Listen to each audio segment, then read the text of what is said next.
Hello friends, मैं Lalit Yadav learn with evergreen के YouTube channel पर आपका एक बार फिर से स्वागत करता हूं।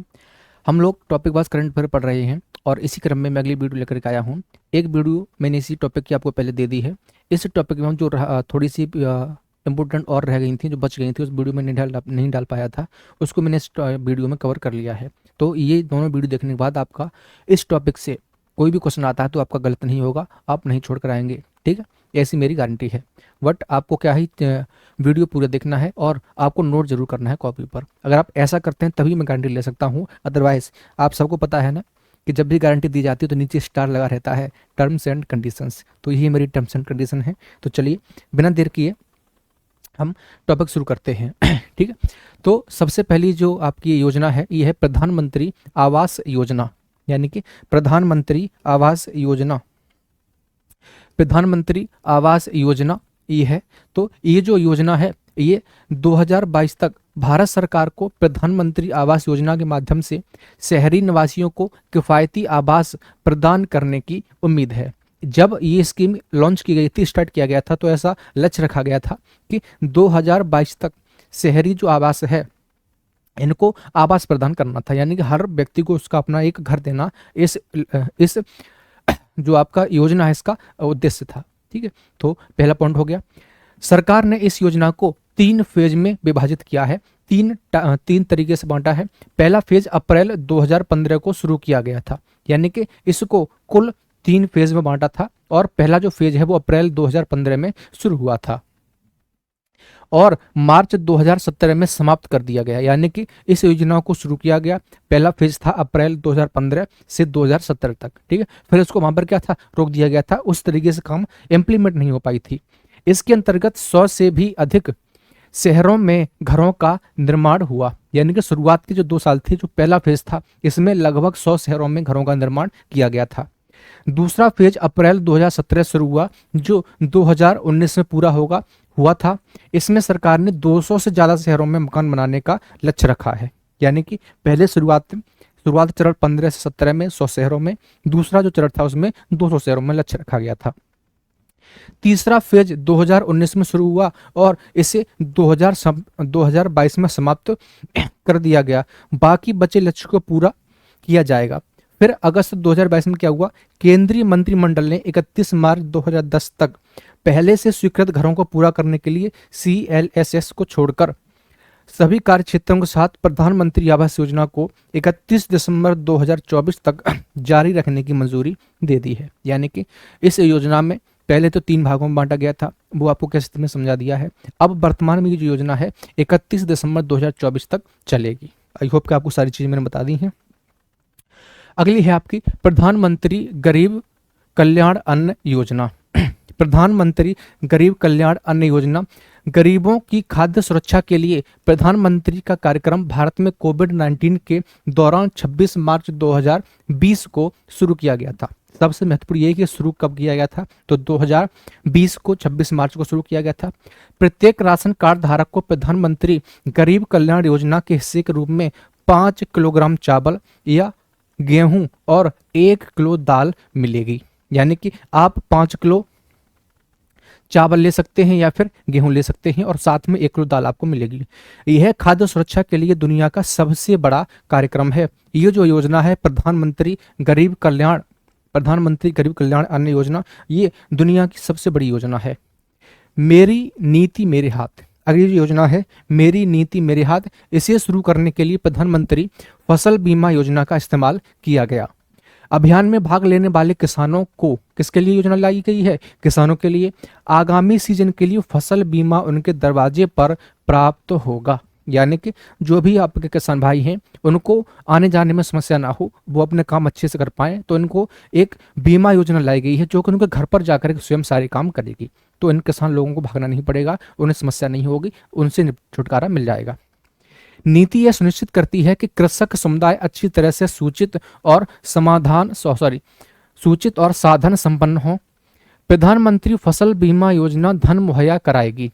प्रधानमंत्री फसल बीमा योजना क्या कराएगी, धन मुहैया कराएगी। और जिन किसानों की फसल खराब हो गई है उन्हें वित्तीय सहायता मिलेगी, यानी किसी कारणवश ओले पड़ गए हैं, बारिश की वजह से या ओले की वजह से या किसी प्राकृतिक आपदा की वजह से फसल खराब हो गई है तो उसे वित्तीय सहायता दी जाएगी इस योजना के तहत।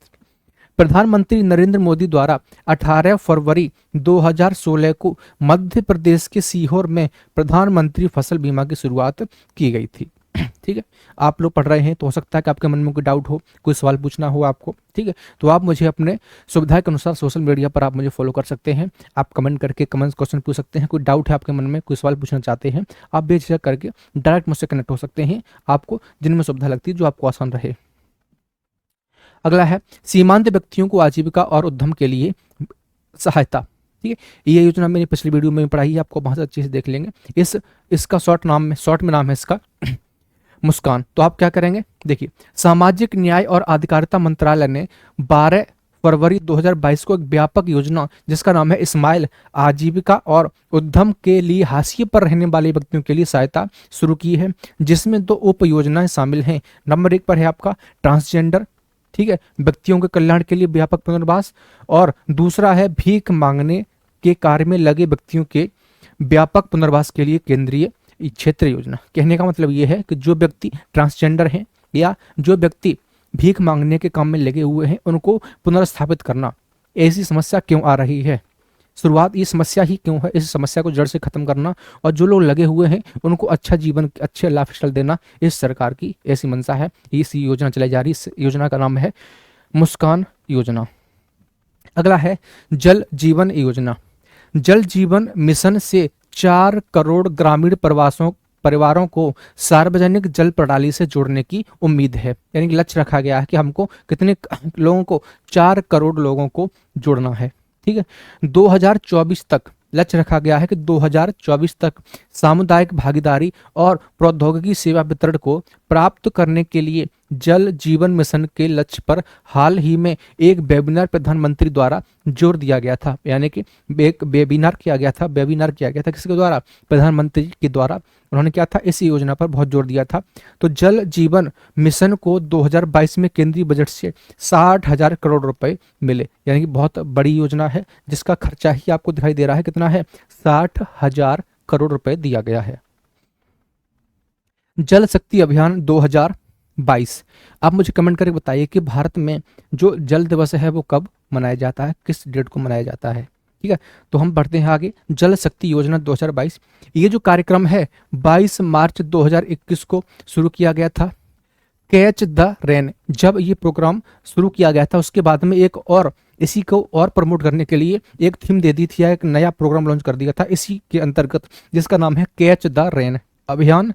जल शक्ति मंत्रालय के राष्ट्रीय मिशन NWM द्वारा एक राष्ट्रव्यापी अभियान है।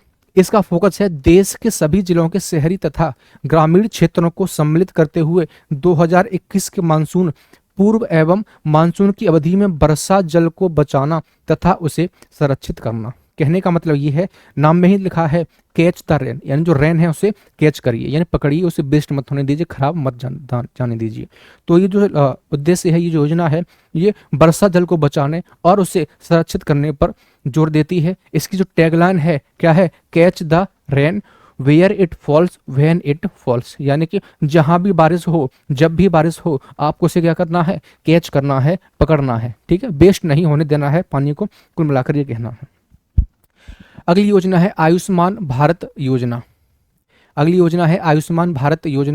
इसमें क्या है योजना में, तो प्रधानमंत्री जन आरोग्य योजना, जिसे लोकप्रिय रूप से आयुष्मान भारत के नाम से जाना जाता है। ये योजना सन 2018 में शुरू की गई थी।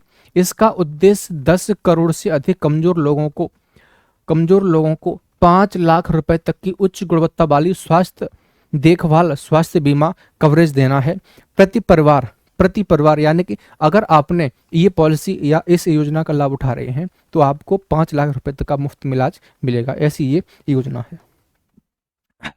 प्रधानमंत्री किसान सम्मान निधि योजना, अगली जो योजना है आपकी प्रधानमंत्री किसान सम्मान निधि योजना है। किसानों को उनकी आय में मदद करने के लिए प्रधानमंत्री किसान सम्मान निधि योजना यानी कि PM किसान कब शुरू की गई थी, सन 2000 में शुरू की गई थी।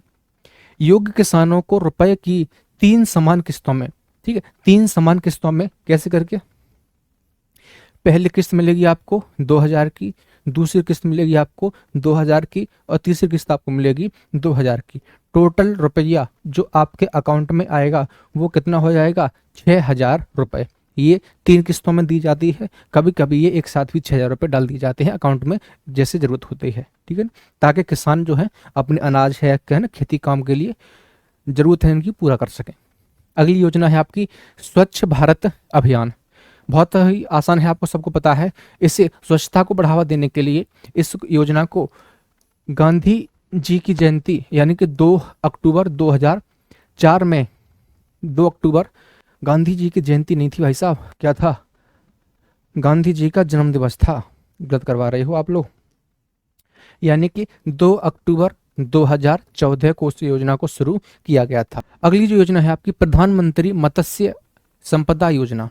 प्रधानमंत्री मत्स्य संपदा योजना, यह योजना भारत के मत्स्य पालन उद्योग के दीर्घकालिक विकास पर ध्यान केंद्रित करने के लिए प्रधानमंत्री मोदी द्वारा 10 सितंबर 2020 को शुरुआत की गई थी। 5 वर्षों में वित्त वर्ष, कौन से 5 वर्ष हैं? 2020 से 2021 और 2024-25 तक यह योजना सभी भारतीय राज्यों और केंद्र शासित प्रदेशों में 20,050 करोड़ रुपए में लागू की जाएगी।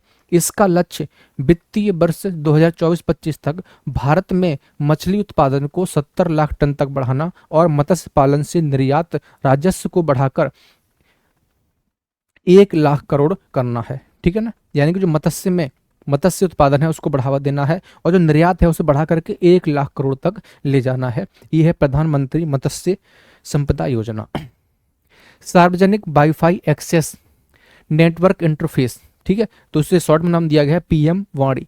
केंद्रीय मंत्रिमंडल ने प्रौद्योगिकी में क्रांति लाने और पूरे देश में वायरलेस पहुंच को व्यापक रूप से बढ़ाने के लिए 9 दिसंबर 2020 को पीएम वाईफाई एक्सेस नेटवर्क यानी कि पीएम वाणी योजना को मंजूरी दी गई थी। अन्य बातों के अलावा यह जीवन जीने में आसानी और व्यवसाय करने में आसानी को बढ़ाएगा। यानी कि जब आपको मुफ्त में इंटरनेट यानी वाईफाई मिल जाएगा तो आप आसानी से अपने खर्चे कम कर सकते हैं और आप अपने आप को और देश के आगे बढ़ाने में योगदान दे सकते हैं। ठीक है, आगे बढ़ते हैं, अगली योजना देखते हैं। सांसद आदर्श ग्राम योजना। इस योजना को कब शुरू किया गया था? सन 2014 में शुरू किया गया था। सांसदों को लॉन्च करने के 1 महीने के भीतर मैदानी इलाकों में 3,000 से 4,000, यानी कि आई होप देखिए 3,000 से 4,000 और पहाड़ी इलाकों में 1,000 से 3,000 की आबादी वाले एक गांव का चयन करना होगा और उस गांव का विकास करना होगा। ठीक है ना, तो ये योजना थी आदर्श सांसद ग्राम योजना। अगली योजना है, बहुत ही इंपॉर्टेंट है, पेपर मारने के पूरे चांस हैं, मिशन कर्मयोगी। इस कार्यक्रम को आधिकारिक तौर पर कार्मिक लोक शिकायत और पेंशन मंत्रालय के द्वारा 2020 सितंबर 2020 को लॉन्च किया गया था। यह योजना सरकारी कर्मचारियों को एक आदर्श कर्मयोगी के रूप में देश की सेवा करने के विकास का एक प्रयास है, ताकि वह रचनात्मक यानी कि भारत के जितने भी सिविल कर्मचारी हैं, ठीक है, डी ग्रुप हो, सी ग्रुप हो, बी ग्रुप हो, ए ग्रुप हो, ताकि वह जो कर्मचारी हैं रचनात्मक तकनीकी रूप से सशक्त हों। यह मिशन सिविल सेवकों को दुनिया भर के सर्वोत्तम संस्थानों और प्रथाओं से सीखने में सक्षम बनाता है। यानी कि इनको बहुत अच्छे तरीके से क्या करना है, गाइड करना है। ठीक है, इनको अच्छे तरीके से ट्रेनिंग देनी है ताकि जहां भी ये काम करें वहां का माहौल इनसे क्या हो, प्रभावित हो और पूरे भारतीय देश को फायदा हो सके। ठीक है, इसलिए योजना लॉन्च की गई थी। वन धन योजना, अगली जो योजना है वन धन योजना है। जनजातीय समुदाय के लोगों के सशक्तिकरण हेतु प्रधानमंत्री मोदी ने 14 अप्रैल 2018 को बाबा साहेब भीमराव अंबेडकर के जन्मदिवस के अवसर पर छत्तीसगढ़ के बीजापुर में प्रधानमंत्री वन धन योजना को लॉन्च किया था। प्रधानमंत्री वन धन योजना का उद्देश्य जनजातीय उद्यम का सृजन करना है। ट्राइफेड इसकी नोडल एजेंसी है, तो पूछ लेगा कि इसकी नोडल एजेंसी कौन है, तो ट्राइफेड है। एवं ट्राइफेड ने अब तक विभिन्न राज्यों और केंद्र शासित प्रदेशों में 1,000 से अधिक वन धन केंद्रों की स्थापना से जुड़े प्रस्तावों को मंजूरी दी है। यानी कि ये जो योजना है बहुत ही व्यापक क्षेत्र पर बढ़ती जा रही है। तो योजना का नाम है वन धन योजना। कब लॉन्च की गई थी आप बता दिया है। प्रधानमंत्री जन धन योजना, ठीक है, प्रधानमंत्री जन धन योजना आरंभ तिथि है इसकी 15 सितंबर 2014 को। क्या विशेषताएं हैं? सभी बैंक खाता धारित करना, आम आदमी को वित्तीय समृद्धि में सहायता प्रदान करना, यानी कि सभी व्यक्तियों का क्या है, खाता होना चाहिए, खाता खुलवाना है और जीरो बैलेंस पर खुलवाना है, सभी व्यक्तियों को बैंक से जोड़ना था, इस मुख्य उद्देश्य था इसका। अगली है आपकी स्वच्छ भारत अभियान, ये हमने थोड़ी देर पहले ही पढ़ा था, गांधी जी के जन्मदिवस 2 अक्टूबर 2014 को लॉन्च किया गया था। अगला है आयुष्मान भारत योजना, 23 सितंबर 2018, गरीबों को मुफ्त चिकित्सा सुविधा उपलब्ध कराना, और जो इलाज मिलेगा वो कितने लाख तक का, 5 लाख तक का इलाज परिवार को दिया जाएगा। महात्मा गांधी नरेगा, 2 फरवरी 2006 को ग्रामीण क्षेत्रों में रोजगार सेतु बनाने हेतु महात्मा गांधी का आदर्श अनुकरण करना, यानी कि गांव में ही आपको क्या था, रोजगार उपलब्ध कराना था, इस योजना का मुख्य लक्ष्य था। अगला है आपका प्रधानमंत्री किसान सम्मान निधि, ये आरंभ हुआ था आपका 24 फरवरी 2019 को। विशेषताएं हैं, किसानों को सालाना आर्थिक सहायता प्रदान करना इसका मुख्य उद्देश्य था। अगली है अटल पेंशन योजना, 9 वेरी वेरी इंपॉर्टेंट, कई बार पूछी गई है, 9 मई 2015 को वृद्धावस्था में लोगों को आर्थिक सुरक्षा प्रदान करना, यानी कि ये आपसे पहले क्या है, थोड़ा थोड़ा पैसा जमा करते रहिए और जब आप एज पर पहुंचेंगे, जब आप काफ़ी एज्ड हो जाएंगे यानी बुढ़ापे पर पहुंच जाएंगे, तब आपको पेंशन के रूप में वही पैसा आपको वापस मिलेगा। अगली है स्मार्ट सिटी योजना, ये जो योजना है इसको जून 2015 में शुरू किया गया था। तो शहरी विकास में सुधार करना और शहरों को स्मार्ट बनाना इसका मुख्य उद्देश्य था। अगली जो योजना है ये है आपकी बेटी बचाओ बेटी पढ़ाओ योजना, ठीक है। इस योजना को 22 फरवरी 2015 को शुरू किया गया था और इसकी विशेषता है बेटी के जीवन में सुरक्षा और शिक्षा में सुधार करना मुख्य उद्देश्य था, ठीक है। चलिए, तो ये आखिरी योजना थी। तो मैंने आपको योजना की जो है 2 वीडियो उपलब्ध करा दी हैं, आप इन दोनों वीडियो को देख करके जाइए, आपका क्वेश्चन नहीं छूटेगा। आई होप कि आपको वीडियो पसंद आई होगी। वीडियो पसंद आई हो तो चैनल को सब्सक्राइब कीजिए, लाइक कीजिए, कमेंट कीजिए और आपको जो सुझाव आप मुझे बता सकते हैं, ठीक है। तो वीडियो देखने के लिए धन्यवाद। जय हिंद, जय भारत।